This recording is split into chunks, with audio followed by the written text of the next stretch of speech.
the EU tiered risk system.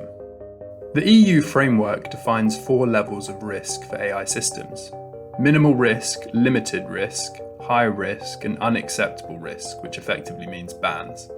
The minimal or no risk category are applications like spam filters or AI-enabled video games, both of which don't cause any real risk to society. The limited risk category focuses more on transparency. In simpler terms, people will need to know when they're interacting with an AI system. So any company in this category will have to comply with watermarking requirements.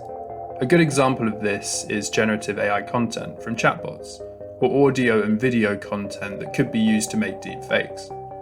The high-risk category corresponds to applications that could cause damage to important societal infrastructure, like education, healthcare, transport, or the administration of democratic processes.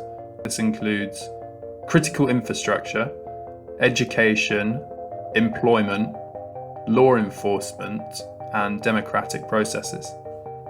To ensure that companies comply with this, they'll need to undergo conformity assessments, formally register and sign a declaration before their product can be allowed on the market. And then there are the unacceptable risks, which effectively means, as we mentioned earlier, that they're banned. Just to name 5 out of the 8, subliminal, manipulative, or deceptive techniques to distort behavior and affect informed decision-making, exploiting vulnerabilities related to age, disability, or socioeconomic circumstance, biometric categorization systems that gather data on people's bodies and behaviors, social scoring, meaning evaluating or classifying individuals or groups based on social behavior, like we currently see in countries like China, and compiling facial recognition databases from the internet or CCTV footage. But what about general-purpose AI models like GPT, Sora, or DALL-E?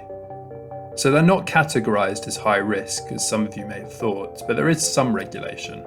All providers of these models must, for example, draw up technical documentation, draw up information and documentation to supply the downstream providers, establish a policy to respect the copyright directive, and publish a sufficiently detailed summary about the content used for training the GPAI model. So when is this all going to happen? The Act is expected to become law by May or June and will be implemented in stages rather than all at once. For example, after 6 months, countries will be required to ban prohibited AI systems. After a year, rules for general-purpose AI systems will start applying, and after 2 years, the whole AI Act will be enforceable.